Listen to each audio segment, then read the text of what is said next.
Hello and welcome back to Wisdom Wednesday with Johnny Tiger and Kitten.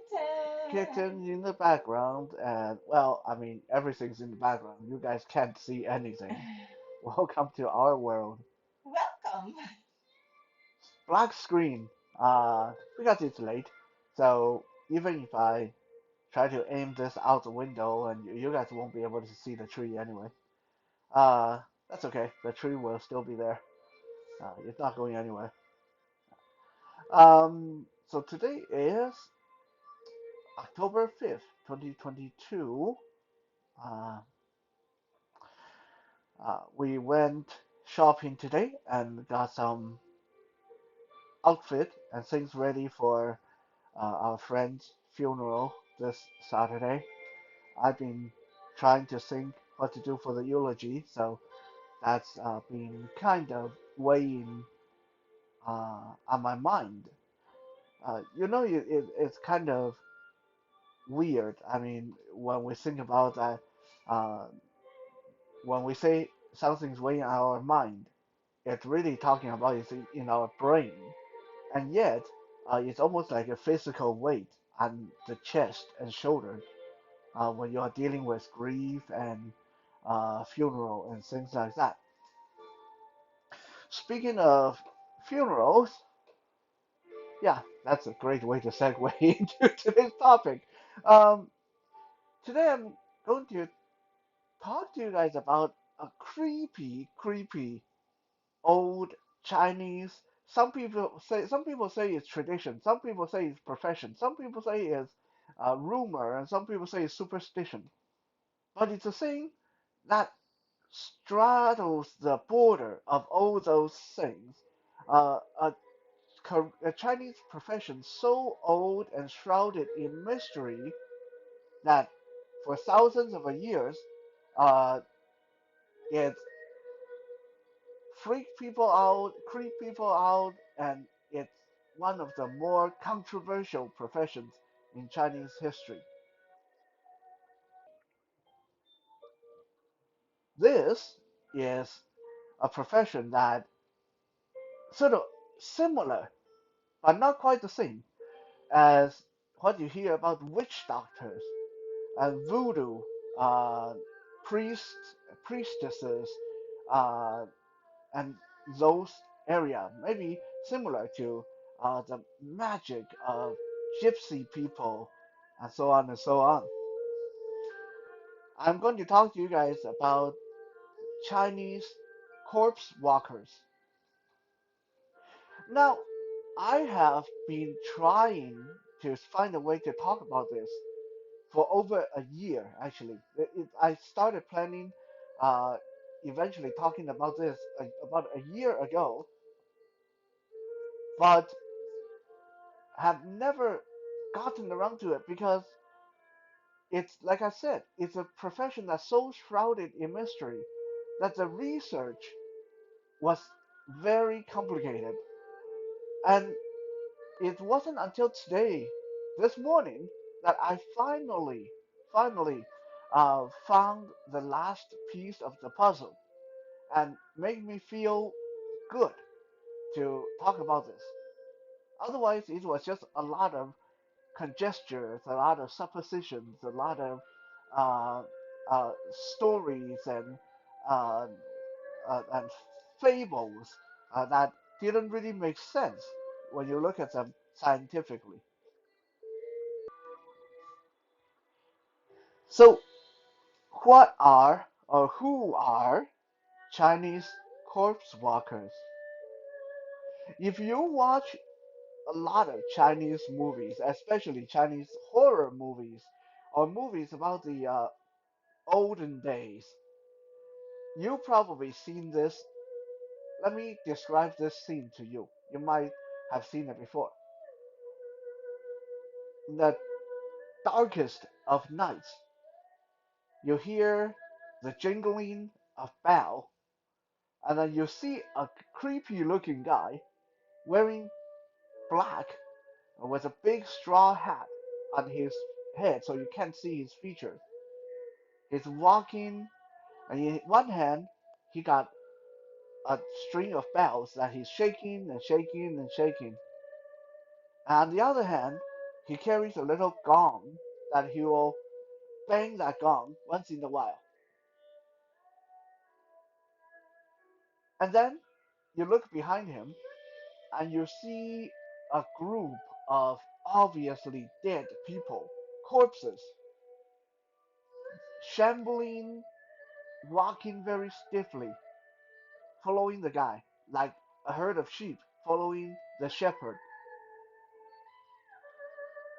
On the faces of these corpses are usually a yellow scroll obscuring their feature.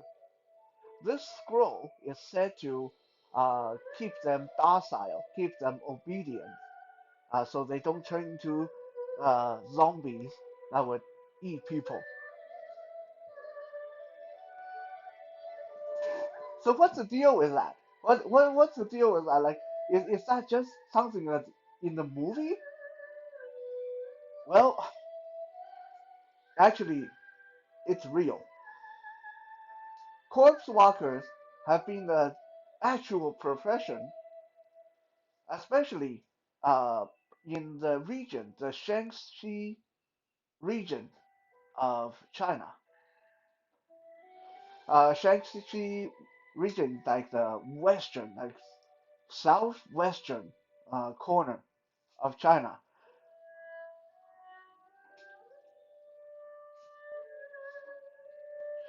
But how can that work? Like, how can corpses actually get up and walk? What are the corpse walkers? What do they do exactly? Why are they walking these corpses around?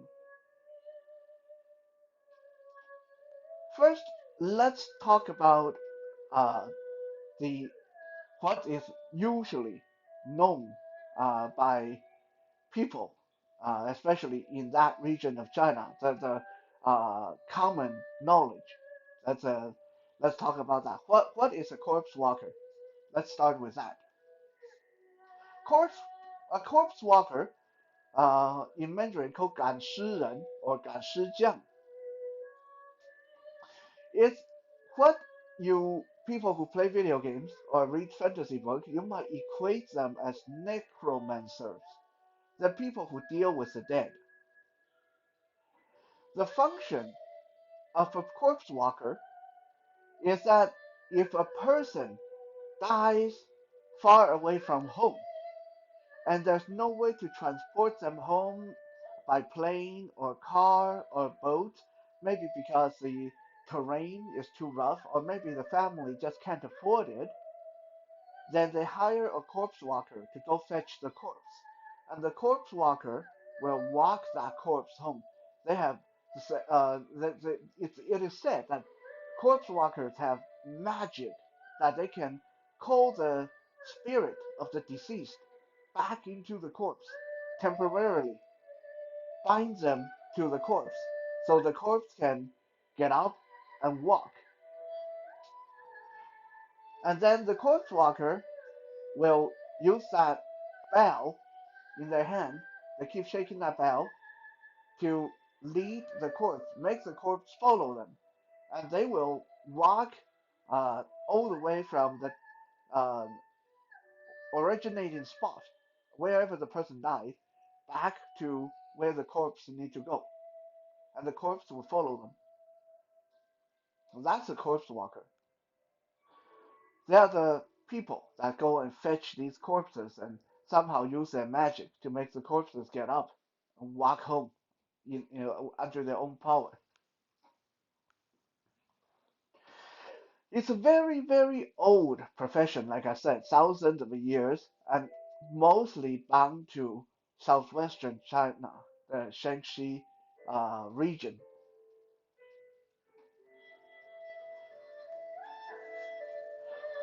What is the origin of this creepy, crazy sounding profession?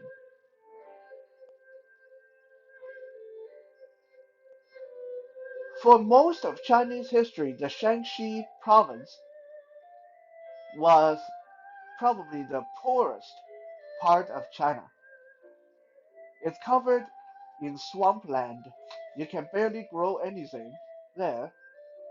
Uh, there's very little natural resources. There used to be a rhyme that said, in the Shanxi region, no one have more than $3, no land have more than three crops, and no household have more than three children. That just basically show you how desperate the situation was in that part of China. Just they can't grow anything. That there's just nothing there. So as a result, a lot of people from Shanxi region would travel far from home to go work in big cities, and a lot of them would end up working as cheap laborers, doing really dangerous job, low pay job.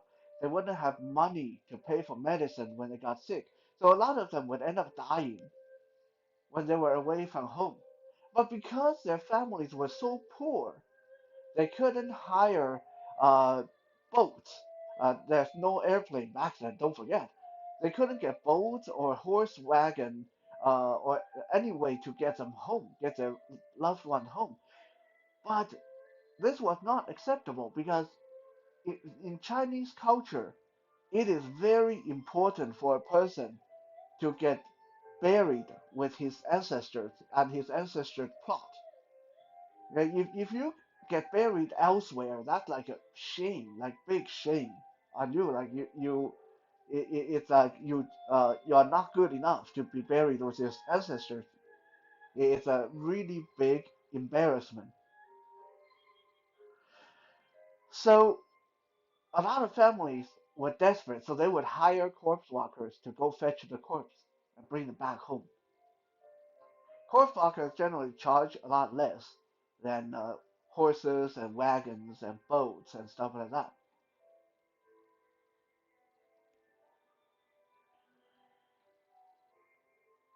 Now let's look at some of the interesting stuff about corpse walkers. Like I said, to you guys right now, you're thinking this is like story that they can't. How can that be? There's no such thing as zombies. Like there's no way, no way that this can work. No way that this was a real thing. Well, let me finish today's episode, and hopefully you guys will be satisfied that yes, corpse walkers were real. They are still real. They're still there. There were some very mysterious things, rules and regulations around corpse walking, and even professions that coincided with them. For example, in the Shanxi province, that's the only place in China that you will find corpse motels. What are corpse motels? Well, the corpse walkers are still human. They need to rest. So there are these little motels that open exclusively for them. Uh, corpse walkers would leave the corpses in there, and they would make the corpses stand behind the door. So these corpse motels, they are they're characterized by having huge doors. Like they usually keep their door half open, so when you look inside, you can't see what's behind the doors. This is one. Because the corpse walkers would make the corpses stand behind the doors, and then they themselves go and rest and have some food, and then when they have enough rest, they uh, get the corpses to follow them, and they move on to their next leg of their journey. So corpse motels were another profession that's actually real, that were there to support the corpse walkers. Another interesting thing about the Shanxi province is that it's the only province throughout the entire China that have main roads both in and out of every village and every town. Reason being that most people get really freaked out if you lead a group of corpses through their street in town. Hi, creepy, right? Yes. Like, you imagine you're out shopping and suddenly you turn around and there's a bunch of zombies just walking through. Like, yeah, most people don't want that, so they went to the trouble of making roads outside that would go around the town, especially for the corpse walkers, so they wouldn't disturb the villagers and townspeople. Corpse walkers also ever usually ever travel when the sun is not shining. They can travel in the when it's rainy, when it's cloudy, at night. But if the sun is out, if it's a sunny day, they have to rest. They have to go stay indoors in a corpse motel or a regular hotel, whatever. Because it is said these spirits that they call back from the underworld into these corpses are very, very frail. So if they get hit by too much sunlight, they'll just disperse, and the corpse can't walk anymore. There's no spirit in there.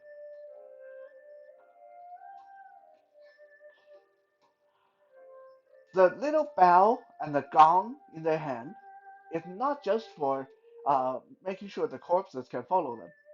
These bells and gongs and their very unique outfit, the straw hat, the black outfit, the creepy look, it's all for anyone to be able to identify them right away. Even if you don't see them, you hear the bell, you know corpse walker is coming. You are supposed to take your children, take your pets, go away, go into the house. You're not supposed to look upon these corpses. And you're not supposed to let your dog near these corpses.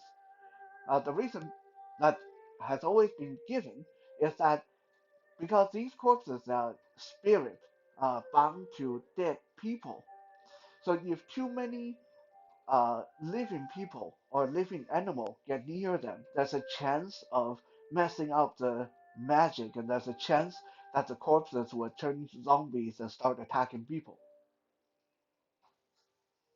So whenever people hear the bell and when they see this creepy corpse walker coming, they know to take their children, take their dog, go inside, shut the door, and wait until the bell go away and the corpse walker has moved on, and then they go back to their normal business.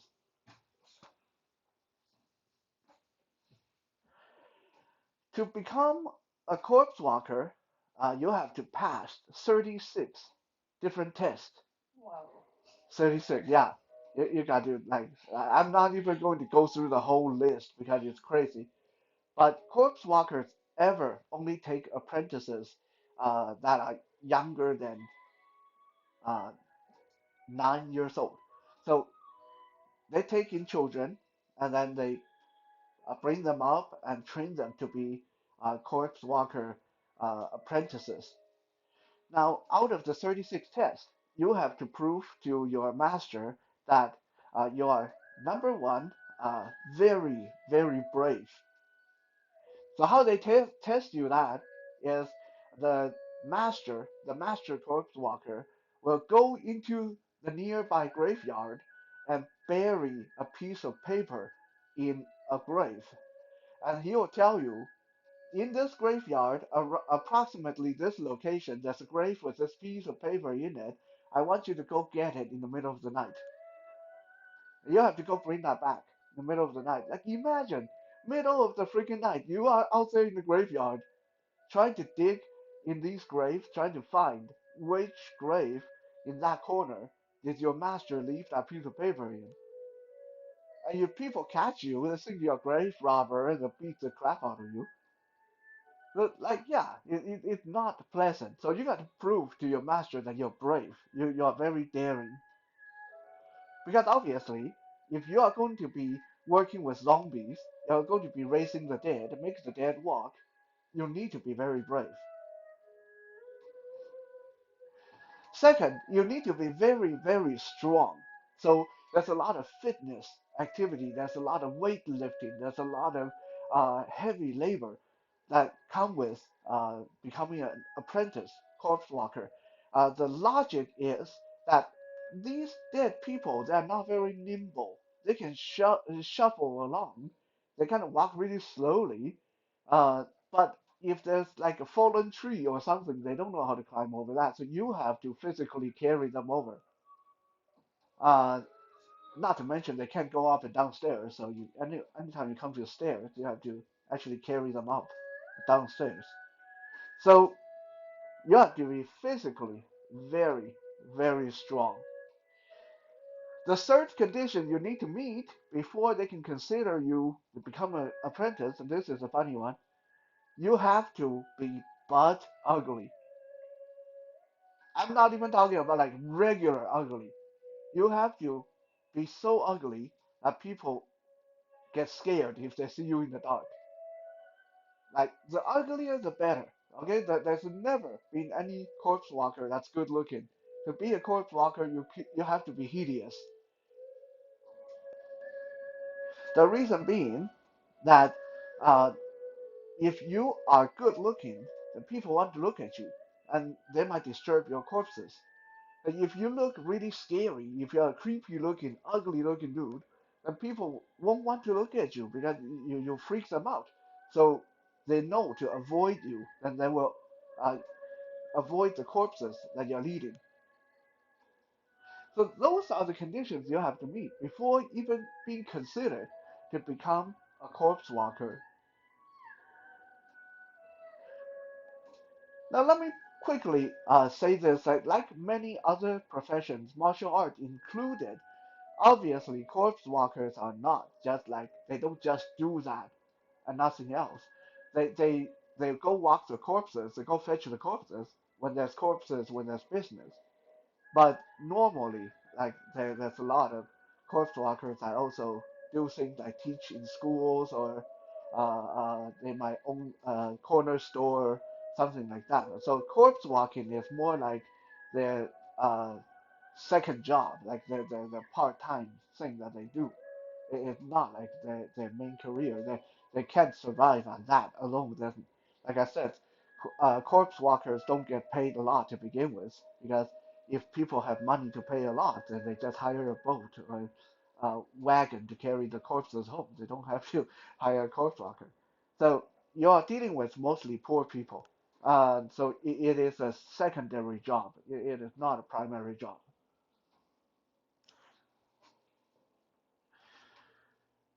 To add to the mystery and all these things, all this confusion around corpse walker, there's also three kind of corpses that corpse walkers will absolutely never fetch for you, and there's three kind of corpses that they will never turn down.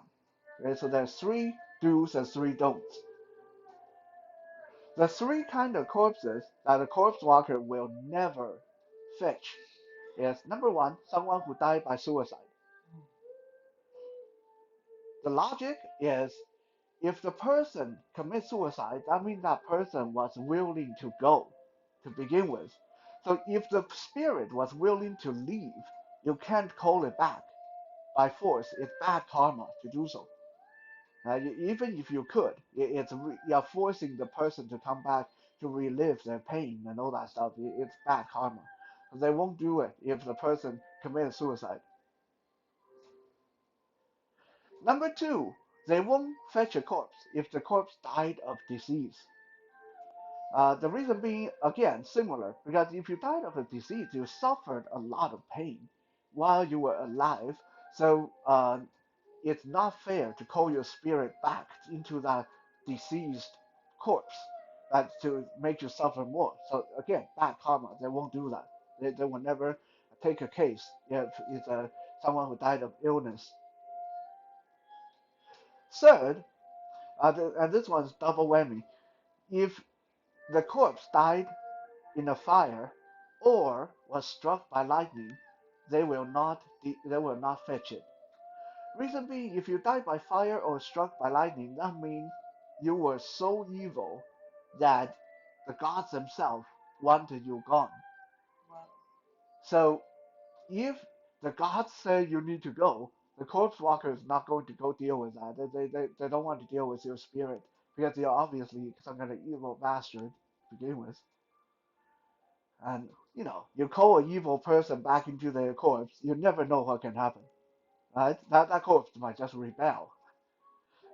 So they won't deal with that. So those are the three don'ts. People who commit suicide, people who died of disease, and people who died by lightning or fire.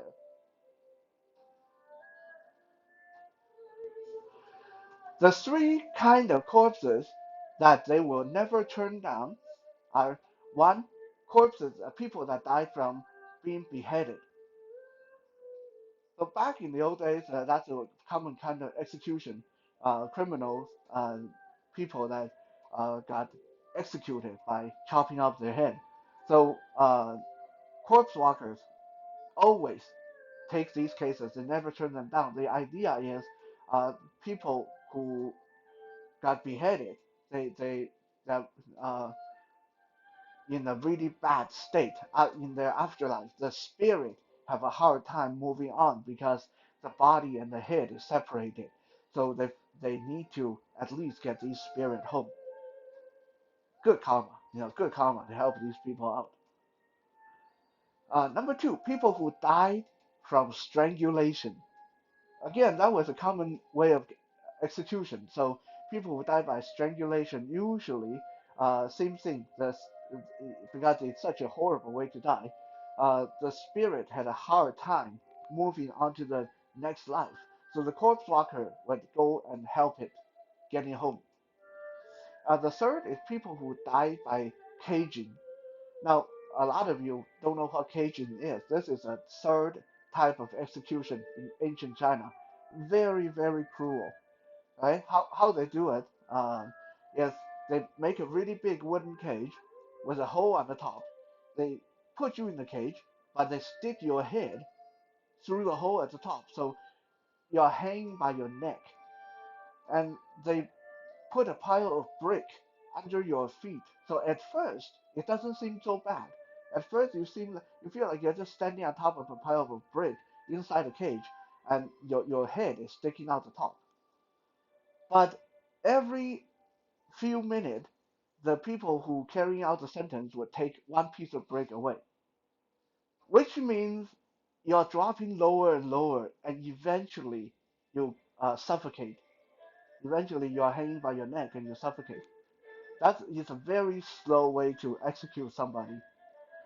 So people who died by caging was the third type that the corpse walkers would always make sure to get them home because these were angry, angry spirits that died a horrible death, and you need to try to pacify them to at least get them back to their family. So those are the three rules, the three type of corpses that will never turn down. The people who died by execution, beheading, caging, or strangulation.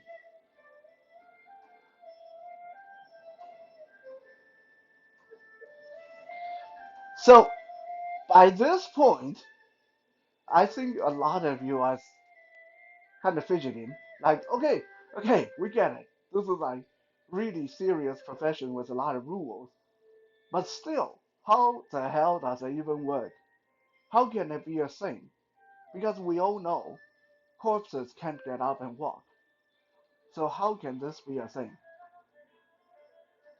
And believe me, Chinese people have been trying to figure this out for a long time, but because this profession has been shrouded in so much superstition and so much secrecy. I mean, you're talking about these people who only walk in the nighttime when and people are not supposed to be around them. When you hear them coming, you need to go away. Otherwise, the corpse may attack you, right?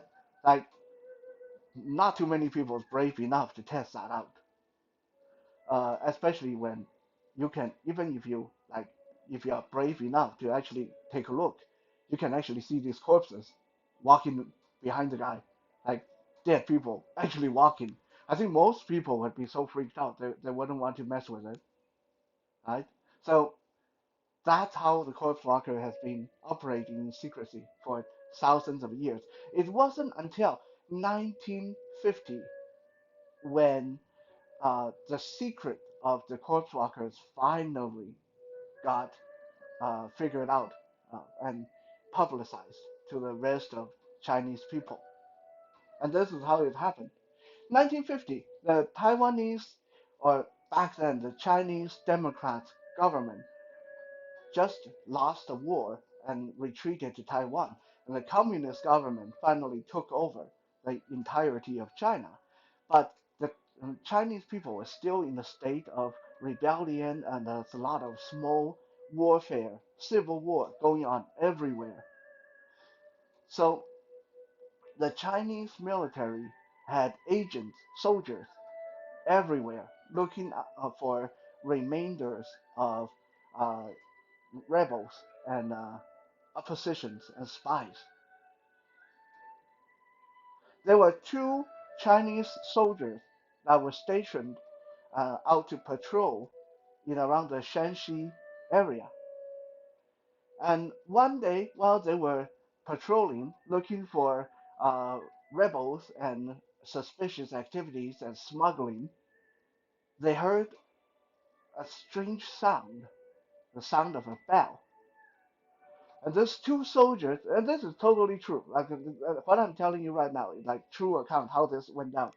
These two soldiers followed the sound of the bell, and they saw a creepy looking dude wearing a straw hat that hiding his features and wearing all black, just walking very slowly, shaking bells, carrying a gong in his other hand.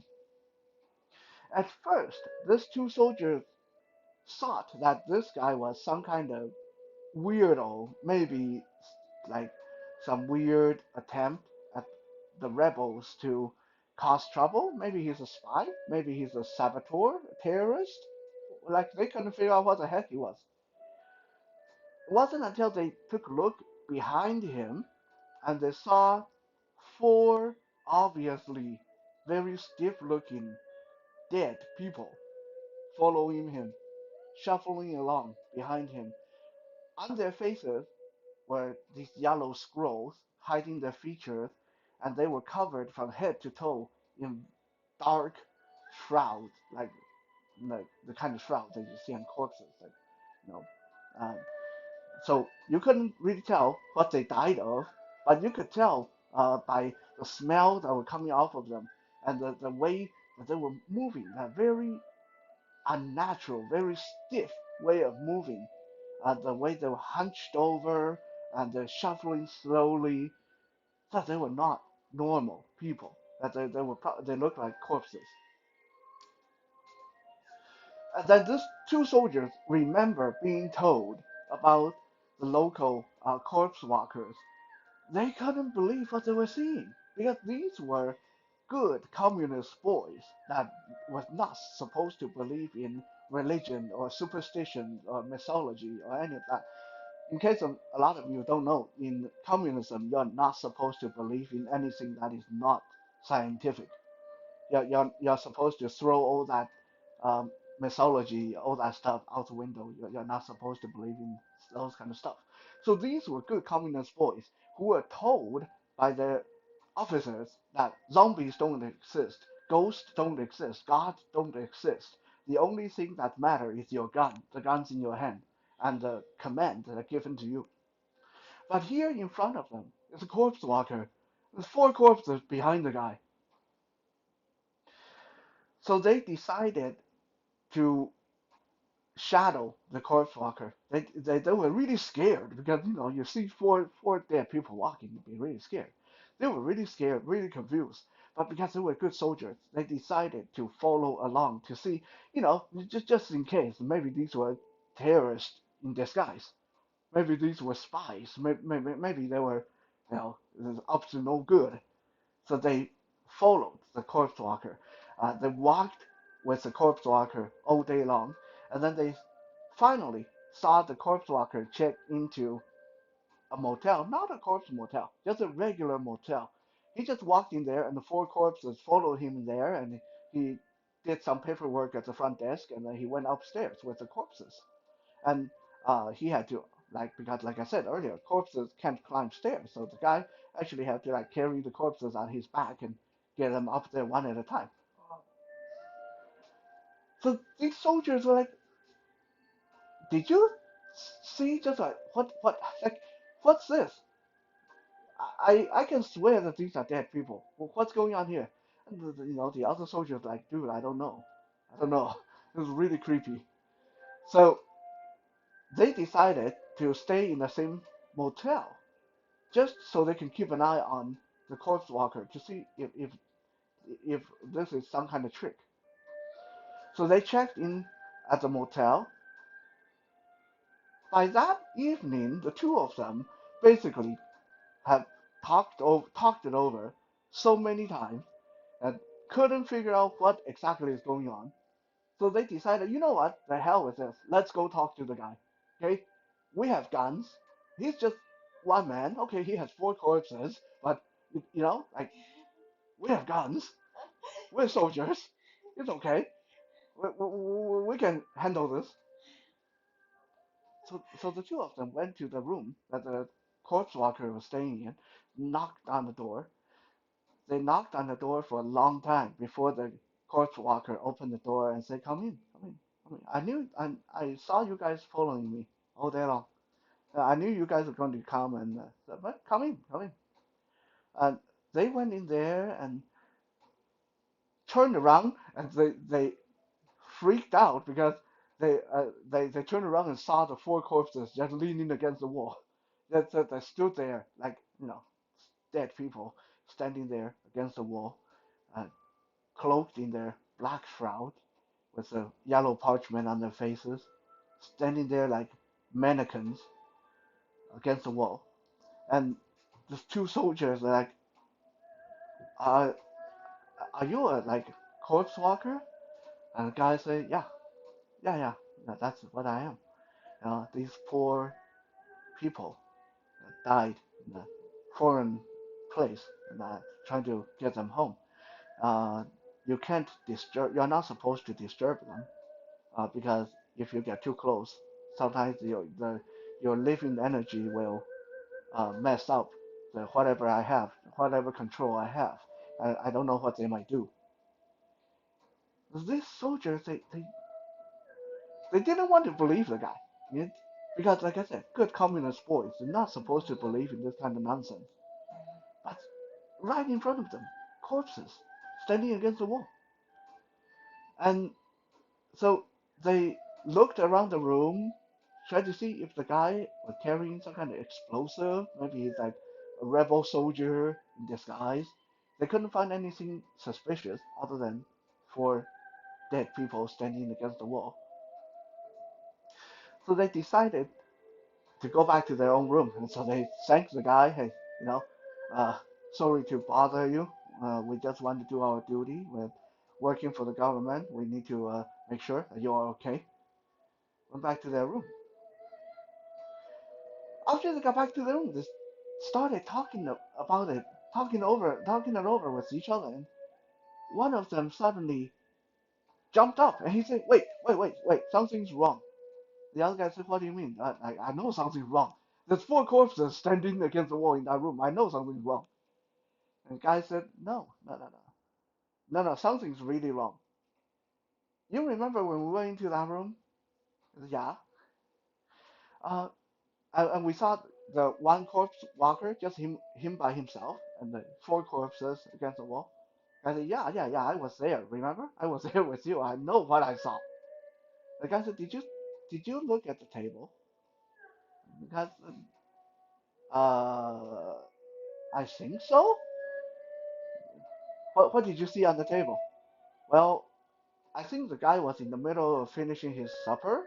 So because I remember seeing some food." "Yeah." The first soldier said, "But did you see how many bowls and chopsticks there were?" And the guy said, "What do you mean?" His friend said, "I could have sworn that I saw at least three pairs of chopsticks and dishes on that table. If he's the only one there, why would he need three pairs of chopsticks and all those dishes? Don't tell me the corpses need to eat too." So they grabbed their gun, went back, kicked open the door, and had a serious talk with the corpse walker. And this was when the truth finally came out, and the world in general finally learned the truth about corpse walkers. You see, actually, what happened when a corpse walker takes a case is the corpse walker, the master corpse walker, bring his apprentice.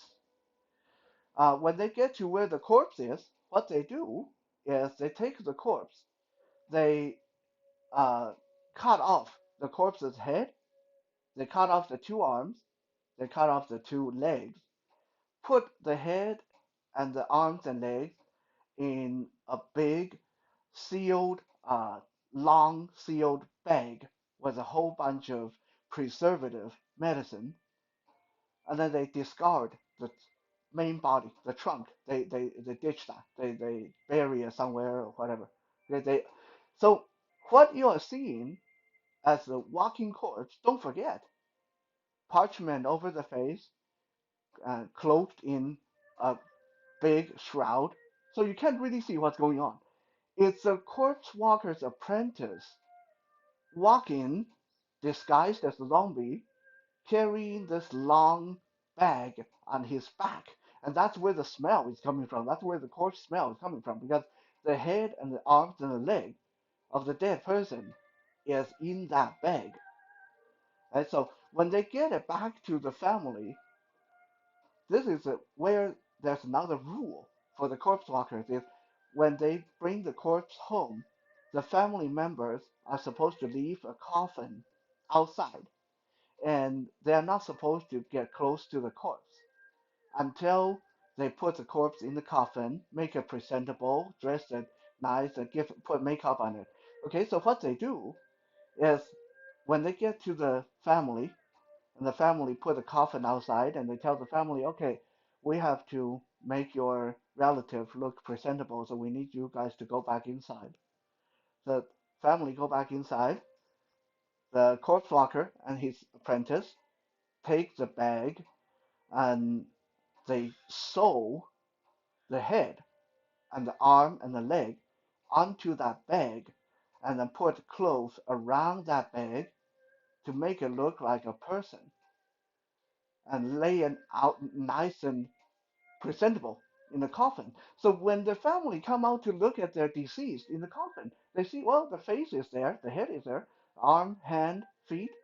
They're not going to like go open up the like the shirt to look underneath, you know, because that would be so disrespectful in Chinese culture. You're not supposed to touch the dead. So, uh, as long as they can see the face, they see the hand, the arms, the leg, they're convinced that it is a disease, but they don't know. The body is not there. The body is a big canvas bag filled with straw and preservative medicine. And then they bury that and the corpse walker get paid and everyone's happy. So the four corpses the soldiers saw were the four apprentices, each one carrying a bag on their back filled with human arms and head. And it was not until after that that Chinese government started to actually seriously investigating the corpse walkers, and it came under the light that corpse walkers have been hired not just carrying corpses because they were so mysterious and so feared by a lot of people. A lot of time, these bags didn't even hold remains. A lot of times, these bags were holding contraband. A lot of corpse walkers were smugglers, smuggling OPMs, firearms, explosives, all kind of illegal stuff.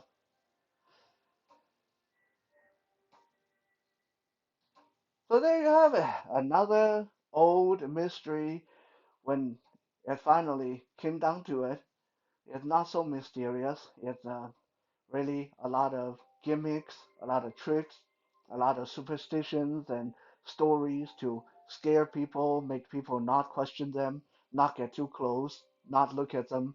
Uh, when you really think about it, this is why they say that when you see the corpse walker coming, you have to take your kids, take your dog, and go inside, because yeah, can you imagine like the apprentices just they're pretending to be zombies, and suddenly a dog bites them, they go ow, Yeah, that wouldn't look too good. So yeah, corpse walkers, they are real, like in the sense that they're really there. They it's a real profession that's still being practiced today, but there's nothing mystical about them at all in the end. Make a good story though. That's why you see them a lot in Chinese movies. I hope you guys enjoyed this relatively long but creepy and hopefully interesting little Wisdom Wednesday. And next time, you need to talk to someone about necromancy or corpse walking or zombies. Maybe you can uh, interest them in this little story as well. I'll be back tomorrow with some Toys Thursday. For now, Kitten and I will say goodbye. 晚安。晚安 and 再见.